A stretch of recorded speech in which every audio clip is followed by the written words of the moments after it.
The woman who rushed into the hospital was immediately registered as a patient because she was out of breath and directed to the waiting room. No one knew that this woman who had rushed to her own hospital for an emergency was Dr.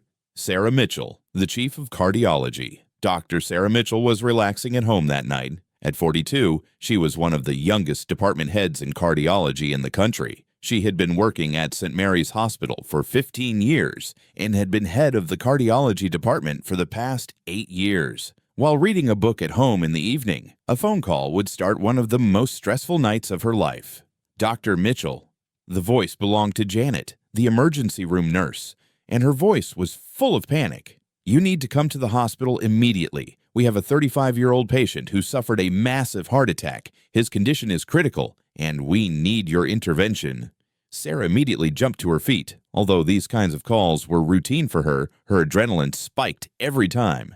"I'll be there in 15 minutes, she said, and hung up the phone. Sarah put on her pants, threw on the first sweatshirt she found, and slipped on her sneakers. Her hair was messy, but there was no time for that. A life was in danger, and every second counted. She quickly drove to the hospital. On the way, she kept thinking. A massive heart attack meant a serious situation. She went through in her mind what interventions she would perform, what medications she would use. When she arrived at the hospital, the parking lot was full, so she parked her car in front of the emergency room and ran inside. She was out of breath and could feel her heart beating rapidly. When she entered through the emergency room doors, Linda, the receptionist, noticed her. Linda didn't know Sarah. She was new to the job and had never seen Sarah before. When she saw the woman's messy hair, sweaty face, casual clothes, and breathless state, she immediately thought she was a patient. "Welcome to our hospital, ma'am," said Linda, standing up. "How are you feeling?" "Where does it hurt?" Sarah was surprised. "No, I'm not a patient. I'm Dr. Mitchell. I came for an emergency call." Linda looked at Sarah with suspicious eyes. This woman couldn't be a doctor. At this hour, in these clothes, in this condition, she was probably a confused patient. Of course," said Linda in the soft tone used when speaking to a sick person. "We'll help you now. Please sit over there. A nurse will take care of you." "No, you don't understand," said Sarah, starting to get a little annoyed. "I'm the chief of cardiology at this hospital. I was called for an emergency heart attack case." Linda smiled, but it was the kind of smile that said, "I'm being patient with a sick person. I understand, ma'am. We all have stressful times. Nurse Janet will take care of you." Just then, Nurse Janet approached. She too was worried when she saw Sarah's condition. "Hello, I'm Janet. How are you feeling?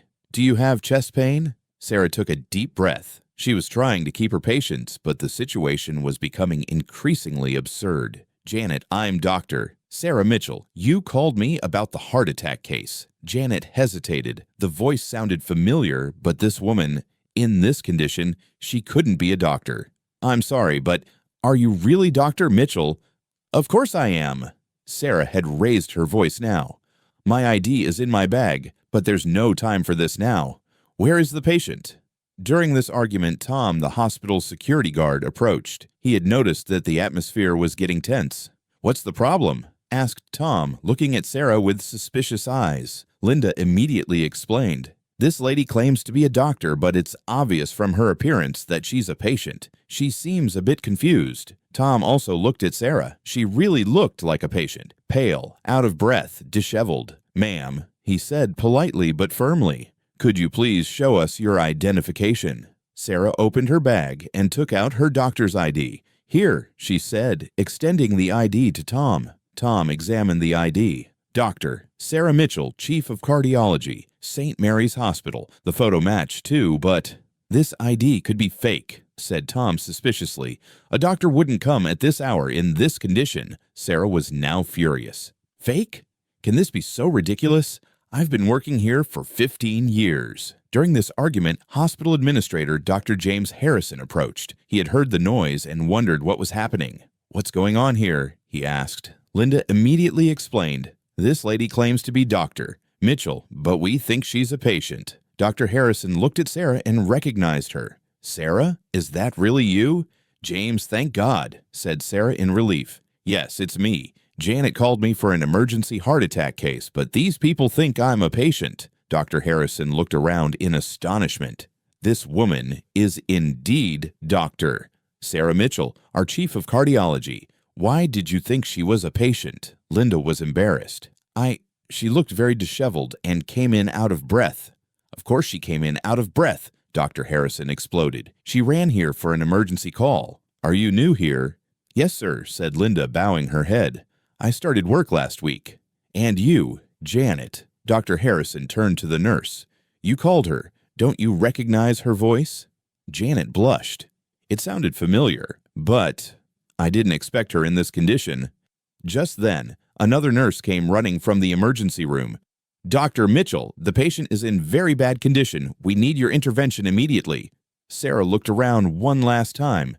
Where is the patient now? She asked. In room 3, said the nurse. Sarah ran toward the room. Dr. Harrison followed her. The rest were left in shock. When they entered the room, Sarah immediately assessed the situation. A 35-year-old male patient was experiencing severe chest pain, and his vitals were very poor. Sarah immediately got to work. Get an EKG, she ordered. Start an IV line. Give aspirin and nitroglycerin. The team gathered around Sarah. The nurses who hadn't recognized her until then were now seeing her in action. Her movements were precise and professional. She gave every order clearly. When the EKG results came in, Sarah immediately made the diagnosis. There's a STEMI. Take him to the catheterization lab immediately. We'll perform angioplasty. An hour later, the surgery was completed successfully. The patient was stable and out of life-threatening danger. Sarah was tired but happy. She had saved a life. When she came out of surgery, all the emergency room staff were waiting for her. Linda, Janet, Tom, and others came one by one to apologize. Dr. Mitchell, said Linda, her eyes welling up.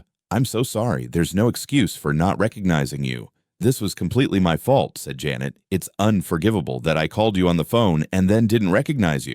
Tom also bowed his head. Doctor, I'm really sorry. I did my job wrong. Sarah was tired, but she understood them. Listen, she said in a calm voice. You all have a duty to protect this hospital and patients. It's normal to be suspicious. But next time, when an ID is shown, look more carefully, Dr. Harrison intervened. Sarah is right. But at the same time, let this incident be a lesson to all of us. We shouldn't judge people by their appearance. Linda was curious. Doctor Mitchell, why did you come in this condition? I mean, do doctors always come like this in emergencies? Sarah smiled. Linda, I was resting at home tonight. When the emergency call came, I put on the first clothes I could find and ran here to avoid wasting time. A life was in danger. I didn't have time to think about my appearance. But you're such an important doctor, said Tom in amazement. You wear the same clothes as ordinary people. You run the same way. Tom, said Sarah seriously, I am primarily a human being. Being a doctor doesn't make me special, it just gives me responsibility. Tonight, I ran to save a patient's life. My appearance didn't matter at all. After this conversation, the hospital staff's respect for Sarah increased even more. They respected her not only for her professional skills, but also for her humanity. The next day, the hospital administrator called all staff to a meeting. What happened last night was an important lesson, he said. Dr. Mitchell's situation showed us that we shouldn't judge people by their appearance. A doctor may come in casual clothes in an emergency. A patient may be very well dressed. What matters is identity and the real situation. From that day on, Linda began to be much more careful. She learned to treat every patient and visitor without prejudice. Janet also now tried to recognize phone voices better. Tom reviewed security procedures. He decided to be more meticulous when checking IDs, but also more understanding. Sarah, after that night, always started carrying an extra doctor badge in her pocket during emergency calls, just so she could quickly prove her identity when faced with such situations. A month later, Sarah was again called to the hospital for a night emergency. This time, Linda met her at the door. Good evening, Dr. Mitchell, she said respectfully. The patient is waiting in room 7. Sarah smiled. Thank you, Linda. You're more prepared this time. Thanks to the lesson I learned, said Linda. I don't judge anyone by their appearance anymore. That night, Sarah saved another life. But this time, when she came to the hospital, no one mistook her for a patient, because now everyone knew. Real heroes don't always come in fancy dresses. Sometimes they come sweaty, out of breath, but with hearts full of love for humanity. And Sarah Mitchell that night, like every night, returned home not just as a doctor, but as a lifesaver. Sometimes our judgments can be our biggest mistakes, because true value is not hidden in appearance, but in the depths of the heart. If this story moved you, hit that like button, share it with someone who needs to hear it, and subscribe to our channel for more stories that reveal the truth behind first impressions. Your support helps us continue bringing you these powerful tales of human dignity and compassion.